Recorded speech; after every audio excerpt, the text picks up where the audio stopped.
Oke, baik. Selamat malam, sahabat media Indonesia. Teman-teman, apa kabar semuanya?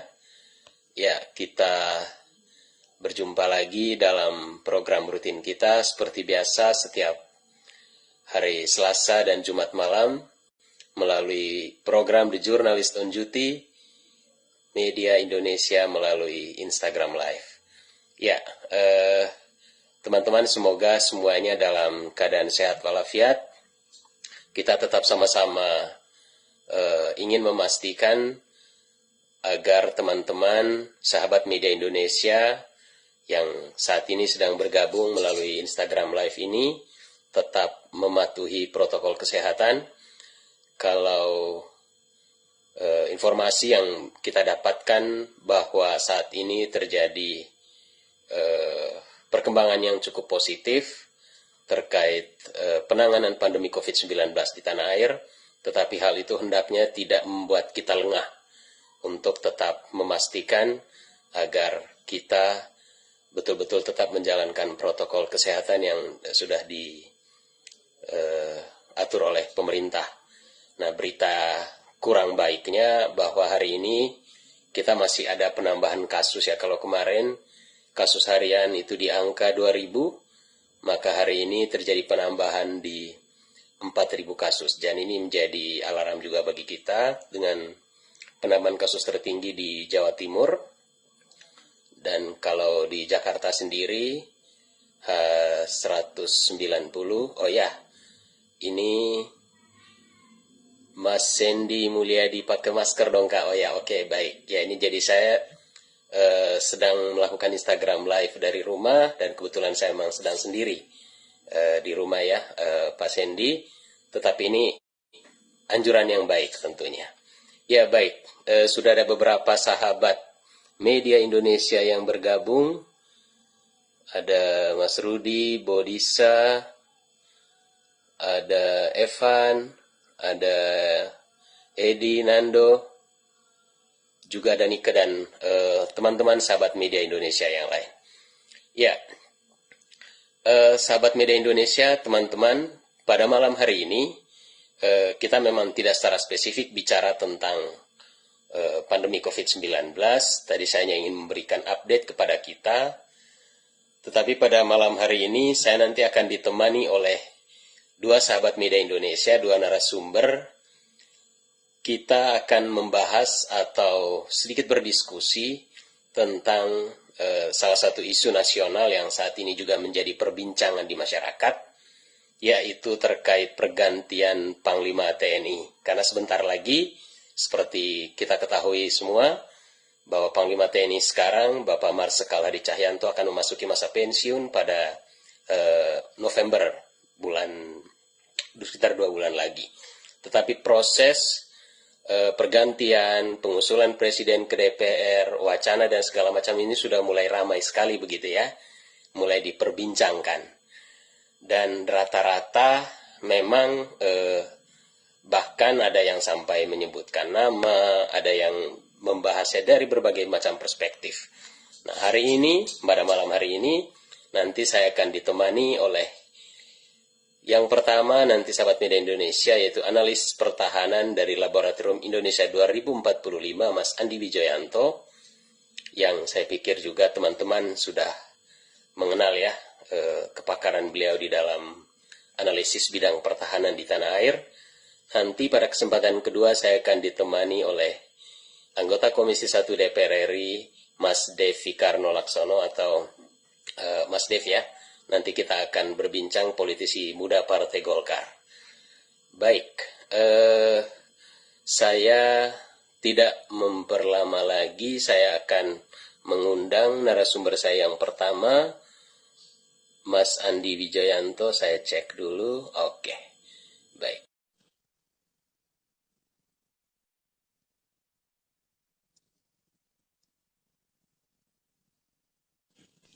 Iya, oke, baik.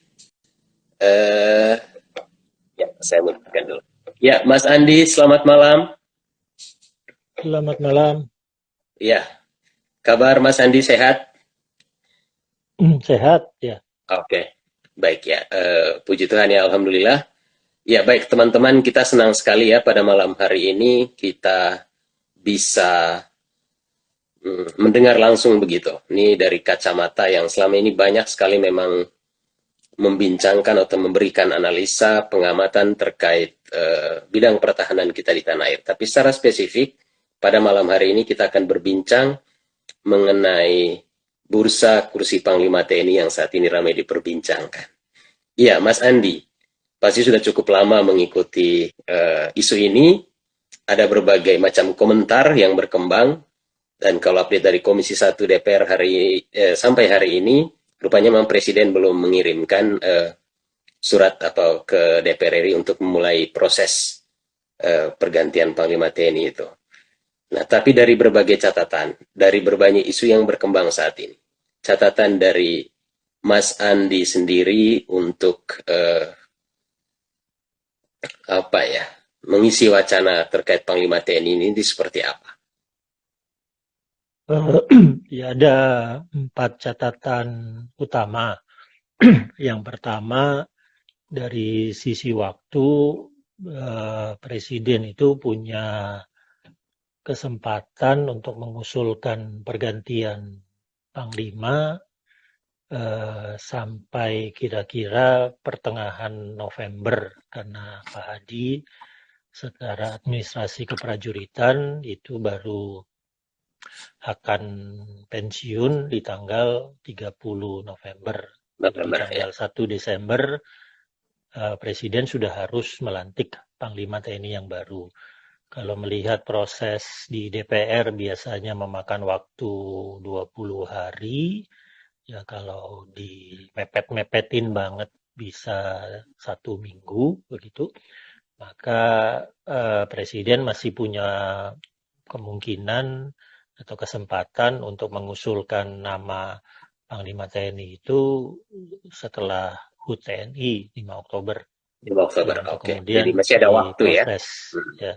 Nah, saya melihat titik 5 Oktober ini, karena 5 Oktober itu titik momentum monumental untuk TNI, jadi wajar jika Presiden juga memberikan kesempatan bagi Pak Hadi untuk menjadi Panglima pada saat HUT TNI terakhirnya sebagai perwira aktif gitu. Itu catatan pertama. Ya, catatan kedua, kalau dari sisi kandidat ya secara undang-undang hanya 3 nama, Kasat, Kasal, dan Kasal. Yang terkuat sekarang adalah Kasal. Ya, kalau dilihat dari kebutuhan untuk rotasi, dari AU yang sebelumnya AD maka normal kalau ke AL. Kalau dilihat dari sisi regenerasi kepemimpinan, Pak Yudo itu dari AAL 88, lebih junior dari Pak Andika yang 87. Kalau dari sisi misalnya pembentukan Angkatan Bersenjata Terpadu, Pak Yudo juga relatif ideal karena pernah menjabat sebagai Pangkogap Wilhan. Ya, sebetulnya sama dengan Pak Fajar di Kasal. Pak Andika tidak pernah menjabat sebagai Pangkogap Wilhan. Tapi kalau nanti pertimbangannya adalah pertimbangan khusus, ya pertimbangan khusus itu seperti dinamika keamanan, terkait dengan operasi, yang sekarang ada operasi tentang penanganan pandemi, ada tentang Papua, ada tentang teror, maka mungkin saja Presiden mempertimbangkan kedalaman gelar teritorial Angkatan Darat, sehingga kemudian pilihannya menguat ke Pak Andika. Itu catatan kedua, dari sisi kandidat tergantung pertimbangan yang dipergunakan Presiden apa. Sisi catatan ketiga adalah Presiden juga bisa mengkombinasikan keseimbangan antar matra itu dengan nanti sekaligus mengusulkan pejabat wakil Panglima TNI yang sampai hari ini masih kosong. Jadi Perpres organisasi TNI yang ditandatangan Pak Jokowi ada posisi wakil Panglima TNI. Jadi bisa saja misalnya Pak Andika yang menjadi Panglima, lalu ada perwira tinggi dari Angkatan Laut sebagai wakil Panglima, sehingga perimbangan antar angkatannya tetap terjaga. yang terakhir, catatan terakhir adalah begitu nanti Panglima TNI diisi oleh salah satu kepala staf, maka pasti kepala staf yang naik menjadi Panglima TNI harus diganti. Ya, dan ini akan mendorong gerbong mutasi yang sangat besar. Ya, kalau seandainya yang diganti itu angkatan laut, ya, kepala staf angkatan laut itu bisa 80-an, 100 perwira di angkatan laut bergerak naik. Tapi kalau yang diganti adalah angkatan darat, ya, itu bisa ratusan, bisa 200, 300 perwira yang kemudian gerbongnya bergerak. Jadi ini sisi komplikasinya sendiri dari regenerasi di tubuh organisasi TNI, ya karena itu mungkin pertimbangannya juga bukan pertimbangan sekedar siapa pengganti Pak Hadi, tapi pertimbangan kasat berikutnya siapa. Kalau seandainya Andika diganti oleh Pak Dudung, maka Pangkostrat berikutnya siapa? Kalau Pak Dudung kalau Andika diganti Pak Eko yang Kasum, Kasum berikutnya siapa? Pangkostrat diganti, Pangdam mana yang jadi Pangkostrat, Pangdiv mana yang menjadi Pangdam, dan seterusnya. Jadi konsekuensi pergerakan gerbong mutasi perwira TNI-nya panjang ini. Karena itu mungkin pertimbangannya menjadi relatif kompleks, tidak hanya sekedar memikirkan Siapa pengganti Panglima? satu orang Pak Hadi siapa. Itu 4 Baik. catatan saya. Ya, Mas Andi, dari 4 catatan itu, 4 pertimbangan-pertimbangan itu, kalau dari bacaan Mas Andi sendiri, yang kira-kira menjadi titik berat yang patut menjadi pertimbangan Presiden itu di aspek mana? Kalau kita beri klasifikasinya begitu. Eh ya kalau Atau porsinya sama di ini, pertimbangan empat-empatnya gitu. eh ya kalau saya ngelihatnya Pak Jokowi pertimbangan paling sederhananya ya sebetulnya pertimbangan normatif ya. Ya bahwa rotasi dilakukan, regenerasi dilakukan, maka Kasal yang akan menjadi panglima berikutnya. Ya, tapi biasanya tidak sesederhana itu. Ya, saya ya misalnya melihat ketika dulu Pak Muldoko diganti oleh Pak Pak Gatot. Gatot, ya. Betul. Ya, pertimbangannya yang paling sederhana adalah ya ini Pak Jokowi baru jadi presiden, punya doktrin poros maritim, ya akan bagus kalau panglima berikutnya angkatan laut. Ternyata dari darat ke darat ada pertimbangan-pertimbangan lain termasuk pertimbangan politik militer yang saat itu dijadikan dasar. Ya, saya ingat baik waktu itu kan Mas Andi juga masih di dalam bagian kabinet ya, penentuan Pak Gatot Nurmantio ketika itu di tahun 2015 ya kalau tidak salah ya, Ya, betul ya. penunjukan beliau ya. Nah, kita boleh flashback ke soal itu begitu. Sebetulnya waktu penentuan-penentuan seperti itu, waktu itu apa yang menjadi pertimbangan Pak Jokowi begitu. Kalau kita Ya bicara konteks mirip-mirip. saat itu. Hmm. Ya mirip-mirip sekarang ya. Mirip-mirip waktu itu ada pertimbangan rotasi, ada pertimbangan regenerasi ya. Pak Muldoko itu angkatan 81, Pak Gatot angkatan 82. Ya, sehingga regenerasi yang terjadi dengan penunjukan Pak Gatot sebagai panglima itu tipis regenerasinya karena hanya beralih 1 tahun. Ya, idealnya waktu itu lompat ke angkatan 83 atau angkatan 84 ya. Ya Ya, mirip-mirip ya. sekarang lah. Pak Hadi yang angkatan 86, kalau seandainya diganti oleh Pak Andika, regenerasinya juga tipis. Ya, terjadi 1 tahun. Itu salah satu pertimbangan yang saat itu sebetulnya Pak Gatot bukan posisi yang ideal untuk menjadi panglima, dilihat dari pertimbangan rotasi maupun pertimbangan regenerasi. Ya, Betul. dimunculkan juga misalnya pertimbangan politik militer menjelang pemilu. Ya, kalau pertimbangan politik militer menjelang pemilu dikaitkan nanti dengan stabilitas politik, stabilitas Politik. keamanan, lagi-lagi dengan kedalaman organisasi teritorial Angkatan Darat, ya akan lebih megang kendali kalau di saat pemilu panglimanya berasal dari Matra Darat. Ya, lagi-lagi itu tidak dilakukan oleh Pak Jokowi. Ya, Pak Jokowi keluar dari pakem itu Lalu pada saat pemilu 2019, Panglimanya dari Angkatan Udara, Ya, Pak kata Hadi. udah.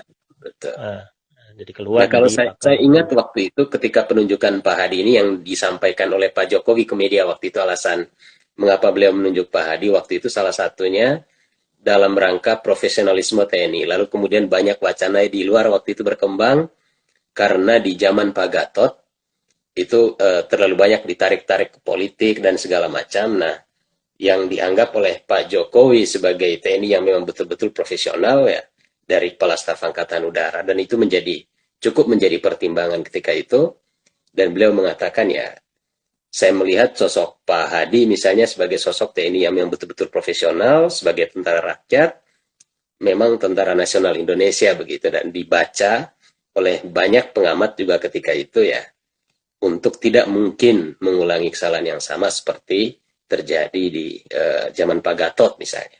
Apakah hal-hal seperti ini juga akan menjadi quote-unquote pertimbangan gitu ya? Ini tahun-tahun ke depan juga bagaimanapun kita akan berhadapan mendekati tahun politik juga. Tetapi di satu sisi juga kita masih berhadapan dengan pandemi COVID-19. Dan tentu kalau Mas Andi sendiri saya juga cukup mengikuti bacaan dari Mas Andi misalnya kekuatan teritorial Angkatan Darat mungkin jauh lebih efektif ketika kita berhadapan dengan situasi pandemi misalnya. Itu catatan apa?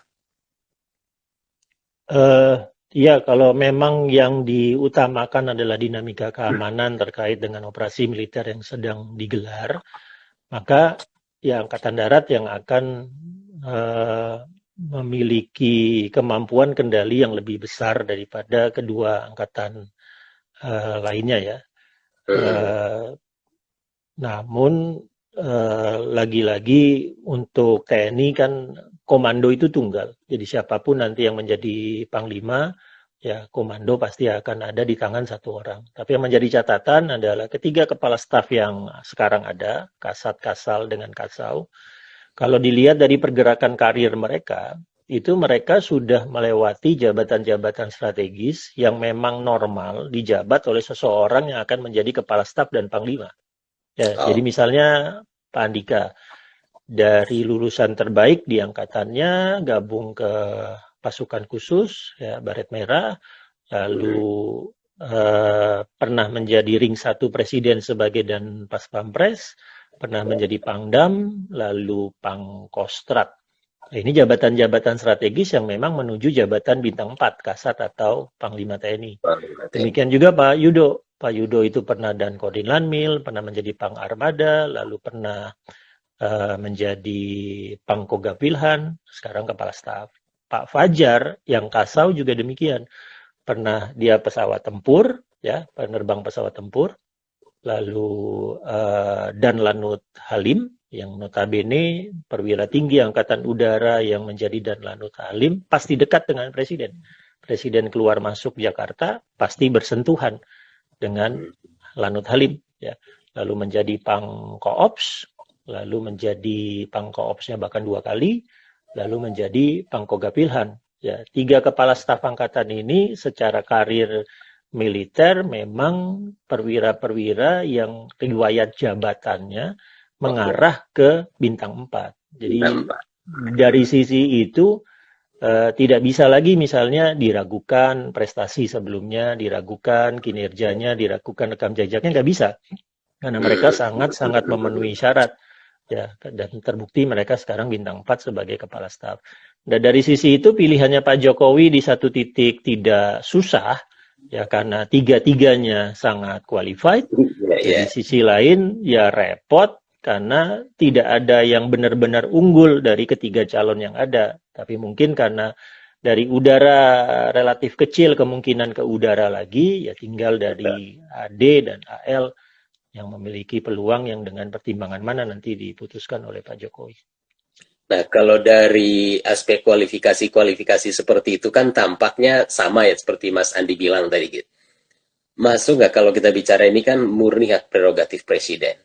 Aspek apa ya, secara emosional seorang presiden pada panglima yang dia tunjuk itu masuk menjadi pertimbangan tidak? Oh ya pasti ya, pasti. Oke. Kalau dilihat dari ketiga kandidat ini, dari sisi penugasan ya, maka Hmm. chemistry personal yang paling dekat ke Pak Andika karena pernah Oh. menjadi Danpas Pampres ya. Ya, jadi Hmm. karena saya waktu itu Seskap, jadi paham Hmm. betul bagaimana Danpas Pampres itu menjadi ring nolnya presiden.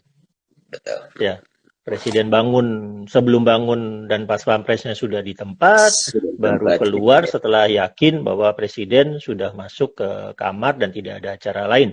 Dan itu Hmm. dilakukan terus-menerus 24 jam, 7 hari seminggu tanpa libur kemanapun presiden bergerak dan pas pampres ada di sebelahnya di situ.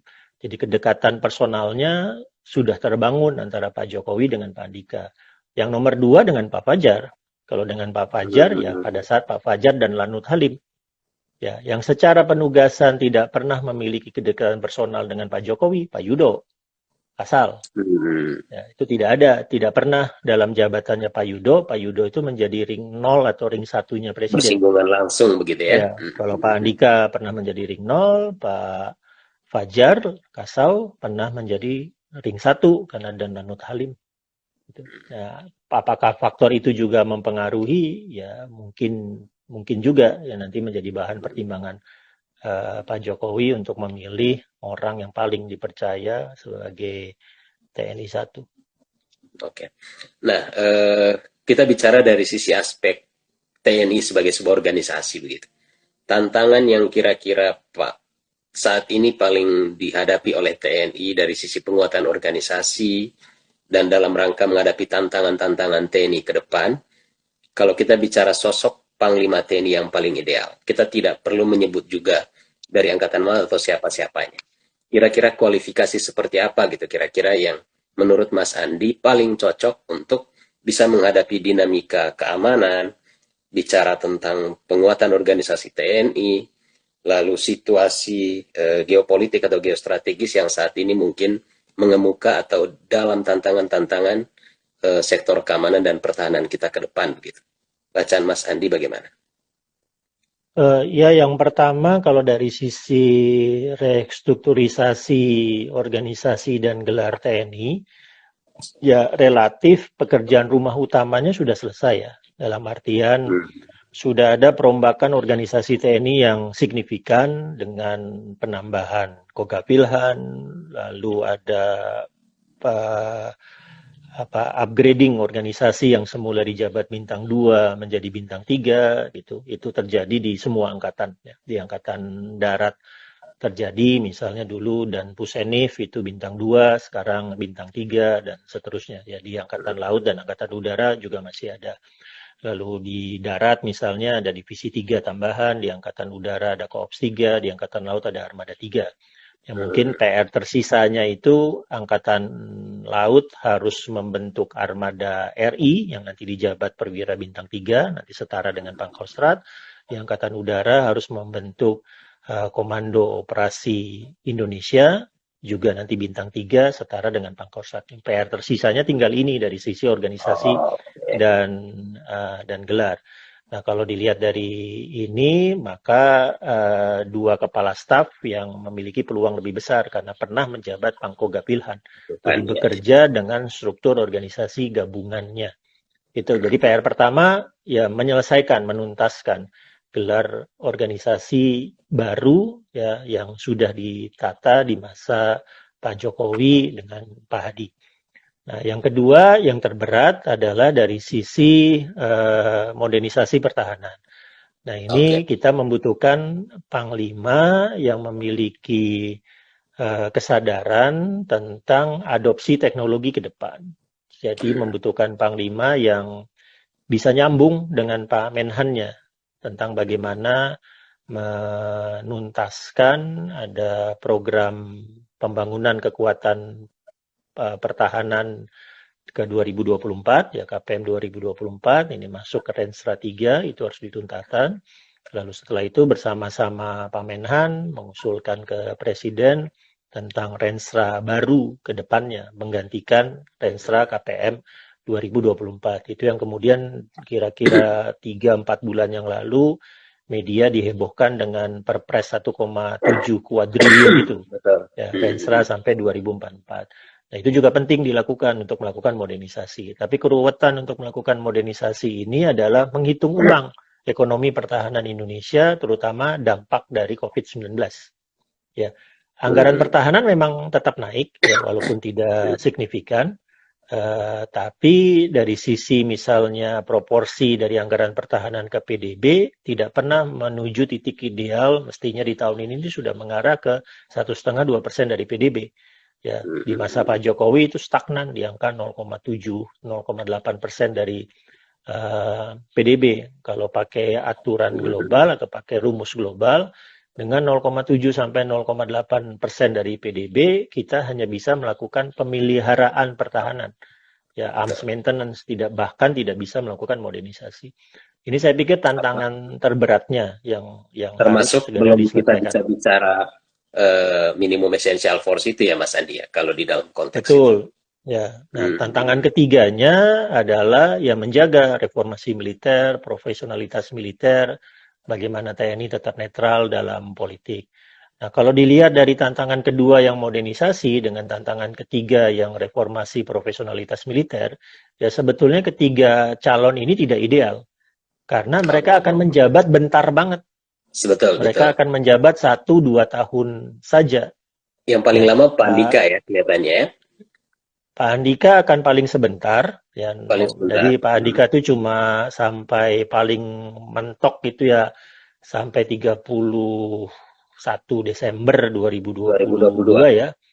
Ya kalau misalnya Pak Yudo itu bisa sampai November 2023 ya. Tapi untuk ukuran jabatan Panglima TNI itu sebentar banget ya. Pak Hadi itu kan melampaui 4 tahun masa jabatannya. Betul, dari 2017 beliau ya. Betul, ya hanya satu Panglima TNI yang masa jabatannya lebih lama dari Pak Hadi setelah ada Undang-Undang TNI 2004, Pak Endi Hartono Sutarto. Itu lebih lama, lainnya tidak selama Pak Hadi, tapi biasanya rata-rata itu di angka 3 tahun.